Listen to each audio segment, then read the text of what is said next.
Hey guys, it's Most Steph back with the second part of Sally. So we just finished stitching up the middle row up into the neck. Leave the neckband until we stitch up the sides. So I'm just going to start with the right side. We go under the leg to get the first band, and then we're just pushing back everything on the hook and getting the bottom two bands and looping forward like a single chain. So just keep going until you get to the top.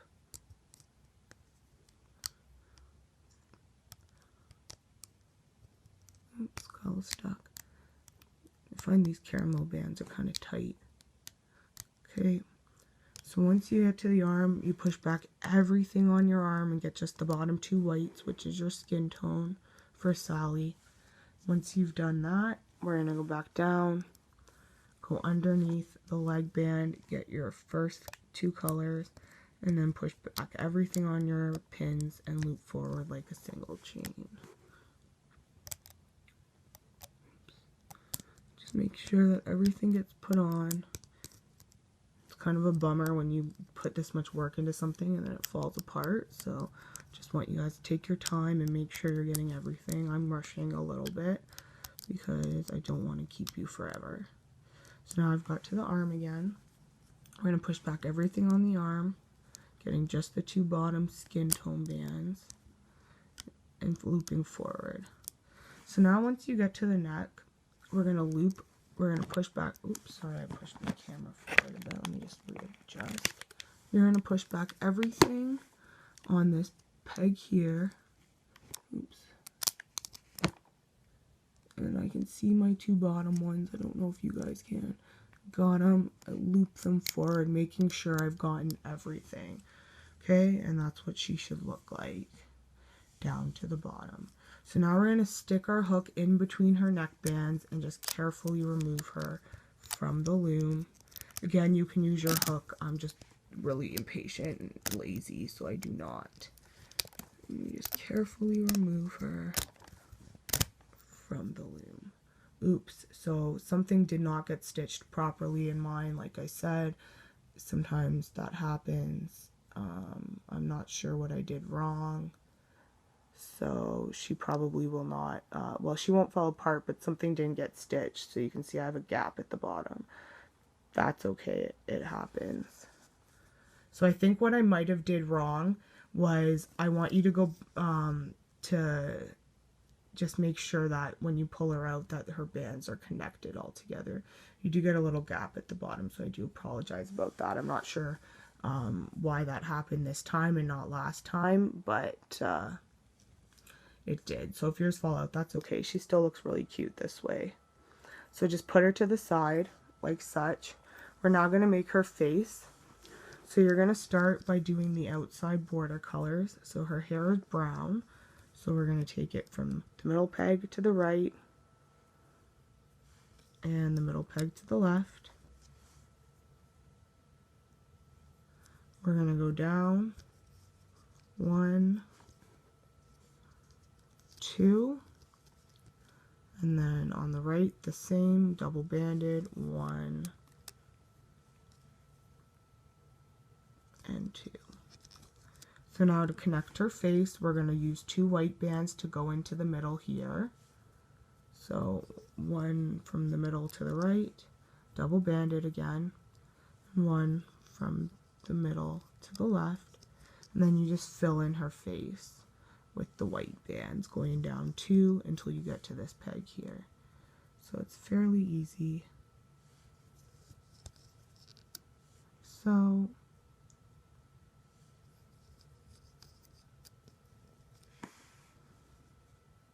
okay, so we filled it in. Now we're going to make her eyes. So let me just get my extra hook. And we'll make it on that. So if you do have an extra hook, I would recommend, sorry, it's stuck on something in my box. There we go. Okay, so I would recommend using that, and if not, you can carefully remove Sally off of your thing and just put her on a hook she belongs to, but that's a little risky in my opinion.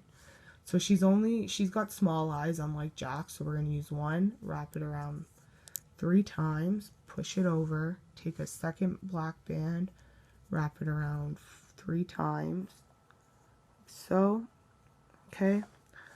You're going to take your white band and pull your black cap bands onto your eye bands.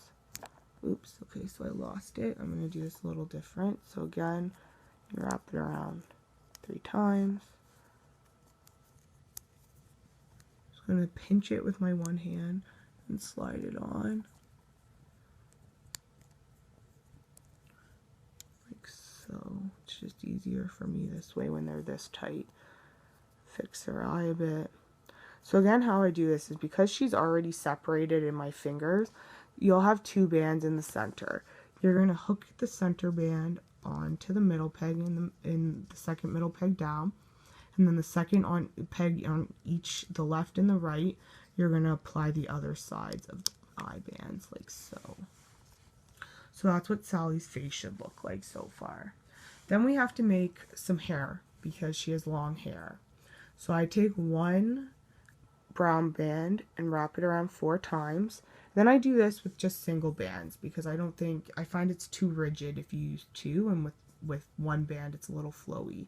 So you slide the cap band onto your hair, your first hair band, and we're going to pull up 8. So that's your first one. This is your second one.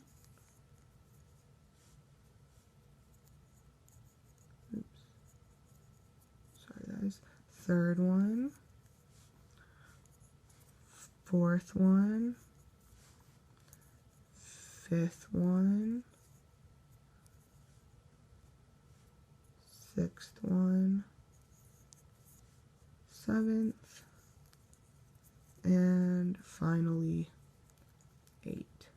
So you will need 4 of these. You could use 2 if you want, but I think the 4 makes her hair look a little more fuller. So I actually have made a couple of these already. I made the other 3. So you're just going to apply 2 to each of these pegs. So one goes here. The one that's on your hook, you might as well put on there first. Like so. Take another one. So this one's falling apart a little bit. That's okay. I'll just pull up another loop. So if yours falls out at all, you just pull your loop back through. And then reattach. So then we're going to put a second one here as well. Taking our next hairband, we're now going to start on this peg, putting 1 hair piece on here, and then the second one goes there as well. So you have 4 total, 2 on each of these bottom left and right pegs, and just kind of arrange the hair to the sides. We're going to take Sally's body and re-put it on the loom on this center peg here. Stretching out her neck. Again, I like to hold on to the body. You don't have to. I do. I just kind of put my thumb there and hold it so that it's easy to get under and you don't lose her. Nothing unravels. So you do the center ones that go up to the center, a single chain. Then my next ones go to the left.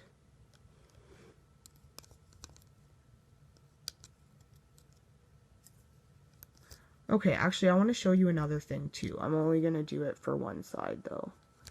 Okay, so take your hair off the pin if you want to do it this way. You might want to watch first and decide.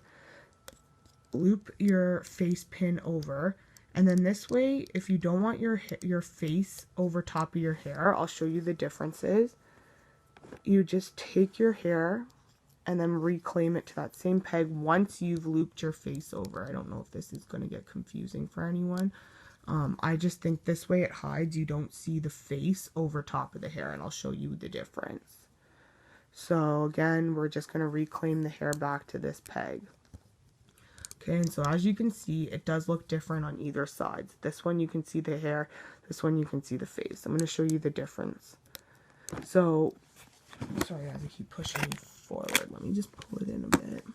I'm going to do the center of her face first because that's already pretty much started. Just loop all the way to the top, like so. Then we're going to do the sides, pushing back everything on your peg and getting your bottom to brown because that's your hair color.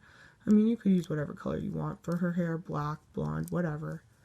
Sometimes the hair wants to come off the peg while you're looping. You can fix it, or you can just kind of let it come off if you've connected it. So let me just get it back on so it's easier. Hold down your hair and just pull your bottom two forward. It's a little tight on that peg because there's a lot of bands. We're just going to keep looping forward like a single chain and then up to the middle.